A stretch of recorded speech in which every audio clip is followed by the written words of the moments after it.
ओम शांति 29 जुलाई 2024 प्रातः मुरली।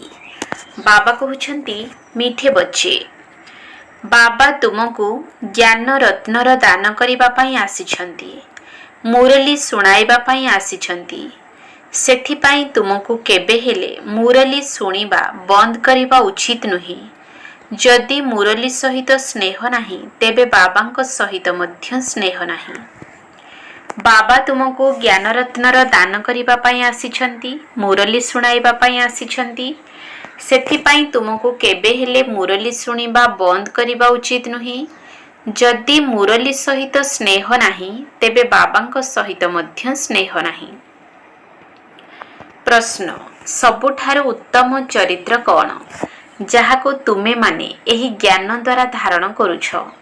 सबुठारु उत्तम चरित्र कौन जहाको तुमे माने एही ज्ञान द्वारा धारण करुछ? उत्तर, निर्विकारी हेबा ही सबुठारु उत्तम चरित्र अटे। तुमको ज्ञान मिलुछि जे सारा दुनिया वर्तमान विकारग्रस्त होई जाइछि। विकारग्रस्त अर्थात चरित्रहीन। बाबा निर्विकारी दुनिया स्थापन करिबा पई आसिछंती। निर्विकारी देवता माने ही चरित्रवान थिले एवं बाबा को मने पकाइबा द्वारा ही चरित्र सुधुरी थाए। ओम शांति। पिला मानी तुमको पाठ पढ़ा केबे भी मिस करिबा उचित नुहे। जदि तुमे पाठ पढ़ा मिस करिबो तेबे पद मध्य मिस होई जिवो। मीठा मीठा आत्मिक पिला मानी तुमे केउठारे बसिछ? ईश्वरीय आध्यात्मिक विश्वविद्यालय रे। पिला मानी एकथा मध्य जानिछंती जे प्रति 5000 वर्ष परे आमे एही विश्वविद्यालय रे नाम लेखाउछु। एकथा मध्य जानिछ शिव बाबा आमर पिता, शिक्षक एवं गुरु अटंती। एमिति तो गुरुंकर मूर्ति अलगा, पितांकर अलगा, शिक्षकंकर अलगा रही थाए, किंतु एठारे गोटिए मात्र मूर्ति किंतु तीनी रूपरे अछंती। अर्थात सीए आमर पिता अटंती, शिक्षक अटंती और गुरु मध्य अटंती। मनुष्य जीवन रे एही तीनी जन मुख्य अटंती। एबे एकमात्र शिव बाबा आमर पिता, शिक्षक, गुरु तीनोटी जाक पाठ बाबा निजे करुछंती। गोटे गोटे कथा बुझिला परे तुमे माने बहुत खुशी हेबा उचित एवं एभली त्रिमूर्ति विश्वविद्यालय रे अनेकों को आनी दाखिल कराइबा उचित। जेउ विश्वविद्यालय मानकरे भल पाठ पढ़ा जाई थाए सेठारे पढ़ुथिबा विद्यार्थी माने अन्य मानको कहंती एही विश्वविद्यालय रे पढ़, एठारे भल ज्ञान मिलुछि एवं चरित्र मध्य सुधुरी जाउछि। सही परी तुमे मध्य अन्य मानको आनिबा उचित। माता माने माता मानकु एवं पुरुष माने पुरुष मानकु बुझाइबा उचित। देख ये पिता, शिक्षक, गुरु मध्य अटंती। एही भली बुझाउछंती ना नाही एकथा प्रत्येक निजर मन को पचारिबा उचित। तेबे तुमे निजर मित्र संबंधी मानकु, सखी मानकु बुझाउछ कि सीए आमर परम पिता, शिक्षक, गुरु मध्य अटंती। परम पिता शिव बाबा आमको देवी देवता करुछंती। बाबा निज समान बाबा करुनाहंती। बाकी तांकर जो महिमा रहिछि सेही भली निज समान करुछंती।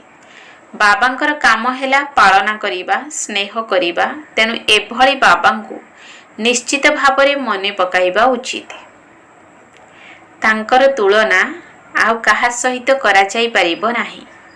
जदिও कहउछंती जे गुरुंक ठारु शांति मिलुछि किंतु बाबा तो हमको विश्वर मालिक करुछंती। सेमाने एपरि कहि परिबे नाही जे मु सबु आत्मा मानकर पिता अटे। एकथा केही भी जानी नाहंती जे सबु आत्मा मानकर पिता किए। एकमात्र बेहद्र बाबा जहांको हिंदू, मुसलमान, ख्रिस्टियान आदि समस्ते ईश्वर पिता बोली कहउछंती। एहा द्वारा बुद्धि निश्चित भावरे निराकारंक आड़को ही जाउछि। एकथा किए कहउछंती? आत्मा ही कहउछि ईश्वर पिता। तेबे निश्चित भावरे तांको सहित मिलन करिबा दरकार।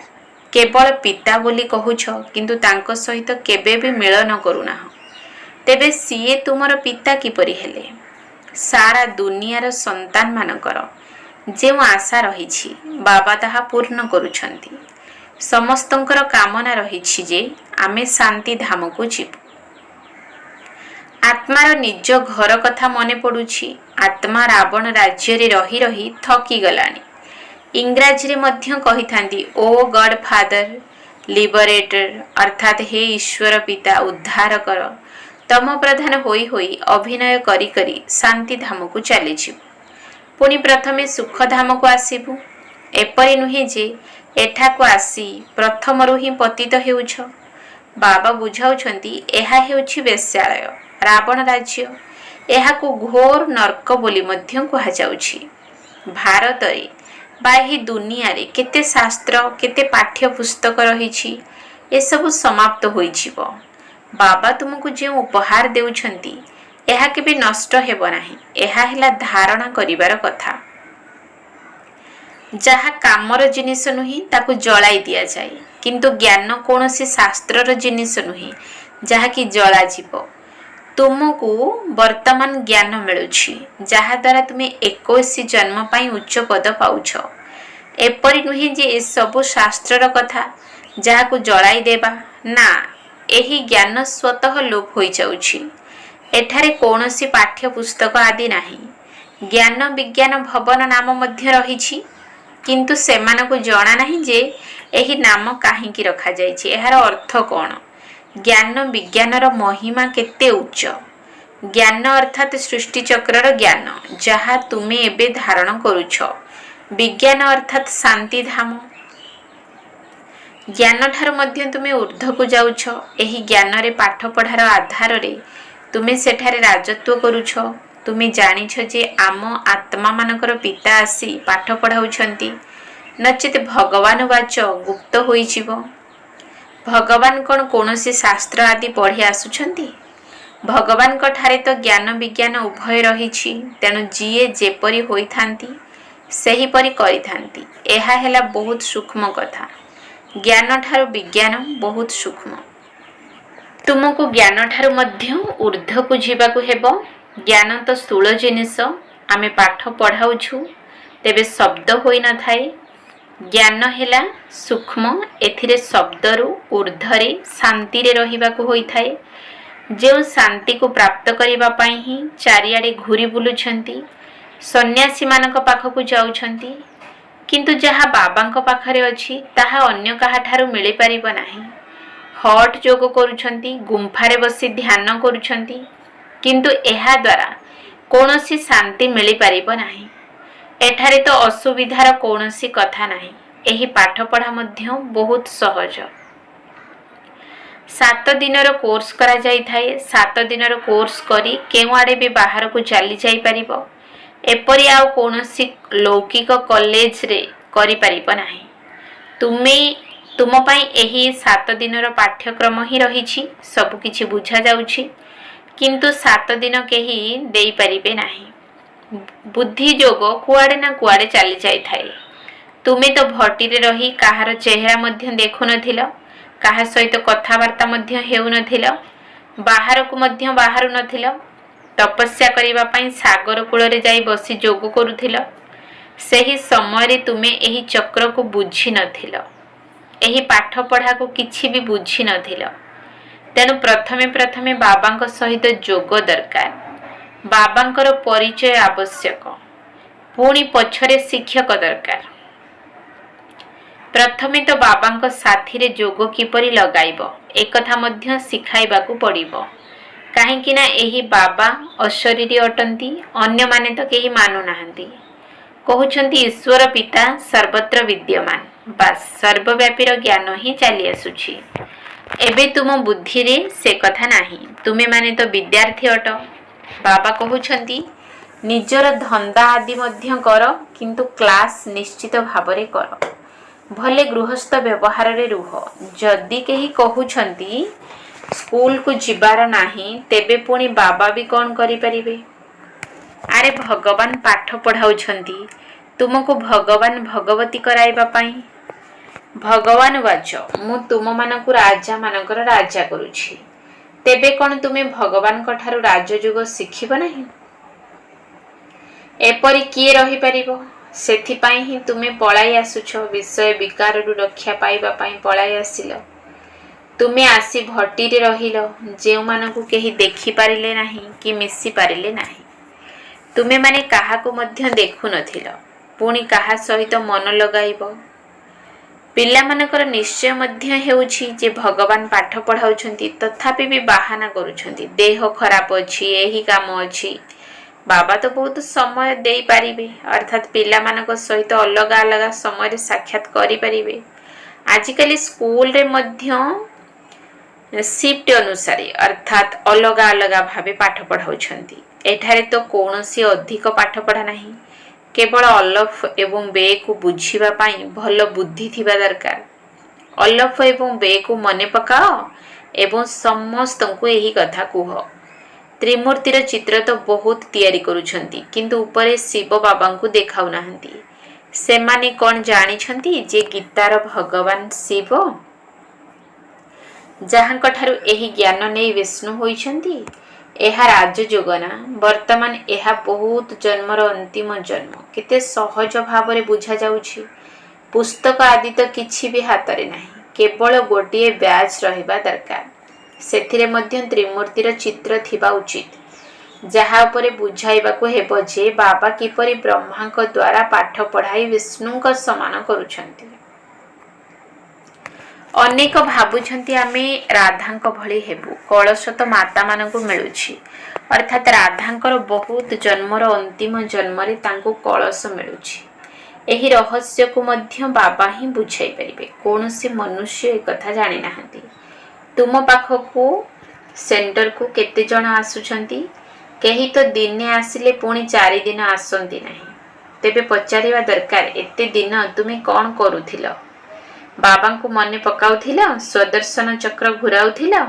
ଯେଉଁମାନେ ବହୁତ ବିଳମ୍ବରେ ଆସିଥାନ୍ତି ତାଙ୍କଠୁ ଲେଖା କରି ପଚାରିବା ଦରକାର। କେହି ପୁଣି ବଦଳି ହୋଇଯାଇଥାନ୍ତି, ତଥାପି ବି ସିଏ କୌଣସି ସେଣ୍ଟରର ତ ନିଶ୍ଚିତ ଭାବରେ ହୋଇଥିବେ। ତାଙ୍କୁ ମନ୍ତ୍ର ମିଳୁଛି ବାବାଙ୍କୁ ମନେ ପକାଇବାକୁ ଏବଂ ସ୍ୱଦର୍ଶନ ଚକ୍ର ଘୁରାଇବାକୁ। ବାବା ତ ବହୁତ ସହଜ କଥା କହୁଛନ୍ତି, ମାତ୍ର 2ଟି ଶବ୍ଦ, ମନ୍ମନା ଭବ। ମୋତେ ମନେ ପକାଅ ଏବଂ ସମ୍ପତ୍ତିକୁ ମନେ ପକାଅ। ଏହି 2ଟି ଶବ୍ଦରେ ହିଁ ସାରା ସୃଷ୍ଟି ରୂପୀ ଚକ୍ରର ଜ୍ଞାନ ସମାହିତ ହୋଇ ରହିଛି। ଯେତେବେଳେ କେହି ଶରୀର ଛାଡ଼ନ୍ତି ତେବେ କୁହନ୍ତି ଅମୁକ ସ୍ୱର୍ଗକୁ ଗଲା, କିନ୍ତୁ ସ୍ୱର୍ଗ କ'ଣ କେହି ବି ଜାଣିନାହାନ୍ତି। ତୁମେମାନେ ଏବେ ଜାଣୁଛ। ସେଠାରେ ମଧ୍ୟ ରାଜତ୍ୱ ରହିଛି। ସେଠାରେ ଉଚ୍ଚରୁ ଆରମ୍ଭ କରି ନିଚ ପର୍ଯ୍ୟନ୍ତ, ସାହୁକାରରୁ ନେଇ ଗରିବ ପର୍ଯ୍ୟନ୍ତ ସମସ୍ତେ ସୁଖୀ ହେବେ। ଏହା ଦୁଃଖର ଦୁନିଆ, ତାହା ସୁଖର ଦୁନିଆ। ବାବା ତ ବହୁତ ଭଲ ଭାବରେ ବୁଝାଉଛନ୍ତି। ଭଲେ କେହି ଦୋକାନୀ ହୋଇଥାନ୍ତୁ ଅଥବା ଯାହା ବି ହୋଇଥାନ୍ତୁ, ପାଠପଢ଼ା ପାଇଁ ବାହାନା କରିବା ଠିକ୍ ନୁହେଁ। ନ ଆସିଲେ ତାଙ୍କୁ ପଚାରିବା ଉଚିତ, ତୁମେ କେତେ ସମୟ ବାବାଙ୍କୁ ମନେ ପକାଉଛ? ସ୍ୱଦର୍ଶନ ଚକ୍ର ଘୁରାଉଛ? ଖାଅ, ପିଅ, ବୁଲା ଚଲା କର, ସେଥିପାଇଁ କିଛି ମନା ନାହିଁ, କିନ୍ତୁ ଏଥିପାଇଁ ମଧ୍ୟ ସମୟ ବାହାର କର। ଅନ୍ୟମାନଙ୍କର ମଧ୍ୟ କଲ୍ୟାଣ କରିବାକୁ ହେବ। ଧରିନିଅ କେହି କପଡ଼ା ସଫା କରିବାର କାମ କରୁଛନ୍ତି, ବହୁତ ଲୋକ ତାଙ୍କ ପାଖକୁ ଆସୁଛନ୍ତି। ସିଏ ମୁସଲମାନ, ପାର୍ସୀ ଅଥବା ହିନ୍ଦୁ ହୋଇଥାନ୍ତୁ। ତାଙ୍କୁ କୁହ ତୁମେ ସ୍ଥୂଳରେ କପଡ଼ା ସଫା କରୁଛ, କିନ୍ତୁ ତୁମର ଏହି ଶରୀର ତ ପୁରୁଣା ମଇଳା ବସ୍ତ୍ର। ତୁମର ଆତ୍ମା ମଧ୍ୟ ତମ ପ୍ରଧାନ ହୋଇଯାଇଛି। ତାକୁ ସତୋ ପ୍ରଧାନ ସ୍ୱଚ୍ଛ କରିବାକୁ ପଡ଼ିବ। ବର୍ତ୍ତମାନ ସାରା ଦୁନିଆ ତମ ପ୍ରଧାନ, କଳିଯୁଗ, ପତିତ, ପୁରୁଣା ହୋଇଯାଇଛି। ତୁମର ତମ ପ୍ରଧାନରୁ ସତୋ ପ୍ରଧାନ ହେବାର ଲକ୍ଷ୍ୟ ରହିଛି ନା? ତେବେ ବର୍ତ୍ତମାନ କର ନ କର, ବୁଝ ନ ବୁଝ, ତୁମ ଇଚ୍ଛା। ତୁମେ ଆତ୍ମା ନା? ଆତ୍ମା ନିଶ୍ଚିତ ଭାବରେ ପବିତ୍ର ହେବା ଦରକାର। ଏବେ ତ ତୁମର ଆତ୍ମା ଅପବିତ୍ର ହୋଇଯାଇଛି। ଆତ୍ମା ଏବଂ ଶରୀର ଉଭୟ ପତିତ ହୋଇଯାଇଛି। ଏହାକୁ ସଫା କରିବା ପାଇଁ ତୁମେ ବାବାଙ୍କୁ ମନେ ପକାଅ। ତେବେ ବାବା ଗ୍ୟାରେଣ୍ଟି ଦେଉଛନ୍ତି ଯେ ତୁମର ଆତ୍ମା ଏକଦମ 100% ପବିତ୍ର ସୁନା ପରି ହୋଇଯିବ। ଯଦି ଆତ୍ମା ସମ୍ପୂର୍ଣ୍ଣ ପବିତ୍ର ଅର୍ଥାତ୍ ସଚ୍ଚା ସୁନା ହୋଇଯିବ, ତେବେ ଶରୀର ରୂପୀ ଅଳଙ୍କାର ମଧ୍ୟ ବହୁତ ଭଲ ମିଳିବ। ଏକଥାକୁ ମାନିବ ବା ନ ମାନିବ ତୁମର ଇଚ୍ଛା, एपरी कले मध्य केते सेवा हेला। तुमे डाक्तरंक पाखकु जाओ, कॉलेज को जाओ, बड़ बड़ लोक मानंक पाखकु जाई बुझाओ जे तुमर चरित्र बहुत भल हेबा दरकार। एठारे तो समस्ते विकारी। बाबा कहउछंती संपूर्ण पवित्र हेबाकु पड़िबो। एठारे संपूर्ण पवित्र दुनिया थिला ना, वर्तमान संपूर्ण अपवित्र चरित्रहीन होई जाइछंती। समस्तंकर चरित्र बहुत खराब होई जाइछि। जे पर्यंत निर्विकारी न होइछंती से पर्यंत सुधरिबे नाही। एठारे मनुष्य माने विकारी होई जाइछंती। वर्तमान विकारी दुनिया को निर्विकारी दुनिया करी एकमात्र बाबा ही करूछंती। बाकी एही पुराना दुनिया विनाश होइछिबो। एही भली सृष्टि रूपी चक्र घुरुछि ना, एही सृष्टि चक्रर ज्ञान बहुत भल। ताहा निर्विकारी दुनिया थिला, जेउठारे देवी देवता माने राजत्व करुथिले। एबे से माने कुआडे गले? आत्मा तो विनाश होई न थाए, गोटिए शरीर छाड़ी अन्य एक नहीं थाए। देवी देवता माने मध्य 84 जन्म नेउछंती। एबे तुमे माने बुद्धिमान होइछ। आगरु तुमको किछि भी जणा नथिला। वर्तमान एही पुराना दुनिया केते विकारी होई जाइछि। तुमे अनुभव मध्य करि पारुछ जे बाबा जहा कहउछंती वास्तव रे ताहा ठीक। सेठारे तो पवित्र दुनिया हेबो, वर्तमान अपवित्र दुनिया। तेनु निजर नाम देवता परिवर्ते हिंदू रखी देइछंती। हिंदू स्थानर निवासी निजको हिंदू कहि देउछंती। देवता माने तो स्वर्ग रे थिले। एबे तुमे माने एही चक्र को बुझी गलणी। जेउ माने बुद्धिमान से माने भल भाबरे बुझी पारुछंती। तेबे जेपरी बाबा बुझाउछंती सेही परी पुनरावृत्ति करिबा दरकार। तुमे मुख्य मुख्य शब्द को नोट करी चल। पुणी समस्त को सुनाओ जे बाबा एही सब पॉइंट सुनाउछंती। कुह मु तो समस्त को गीता ज्ञान सुनाउछि। एहा तो गीतार जुग अटे।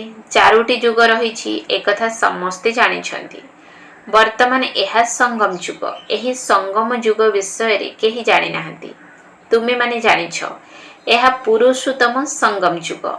मनुष्य माने शिव जयंती मध्य पालन करुछंती, किंतु सी केबे आसीथिले कौन करिथिले एकथा जानि नाहंती। शिव जयंती परे पुणी कृष्ण जयंती एवं राम जयंती होइथाए। जगत अम्बा जगत पितांकर जयंती तो केही पालन करू नाहंती। समस्ते क्रमानुसारे आसुछंती ना। वर्तमान ही तुमको ए सबुर ज्ञान मिलुछि। अच्छा, मीठा मीठा शिकिला थे संतान मानक प्रति माता पिता बाप दादांकर मधुर स्नेह संपन्न शुभेच्छा एवं सुप्रभात। आत्मिक पितांकर आत्मिक संतान मानकु नमस्ते। आत्मिक संतान मानकर आत्मिक बाप दादांकु नमस्ते नमस्ते नमस्ते सुप्रभात। धारणा पाई मुख्य सार 1 नंबर पॉइंट।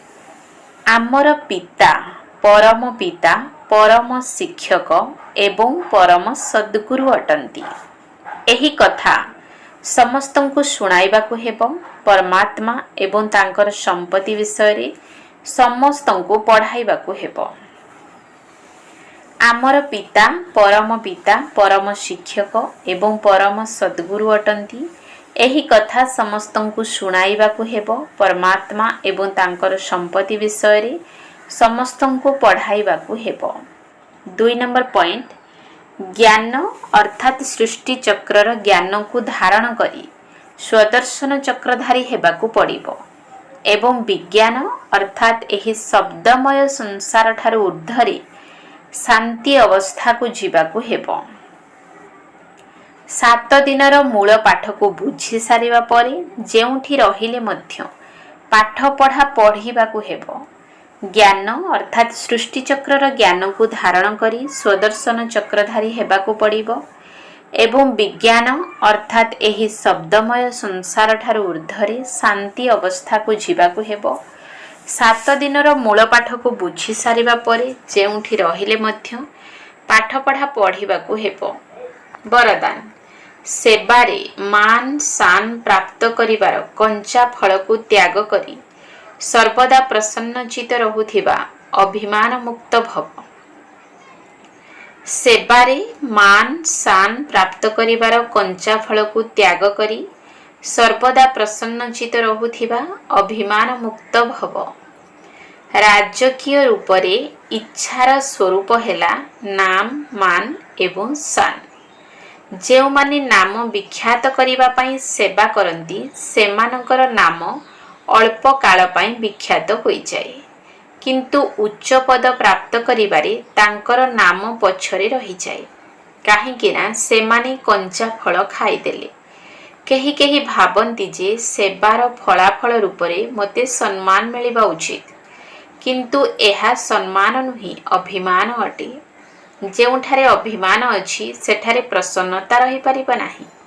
ସେଥିପାଇଁ ଅଭିମାନ ମୁକ୍ତ ହୋଇ ସର୍ବଦା ପ୍ରସନ୍ନତାର ଅନୁଭବ କର।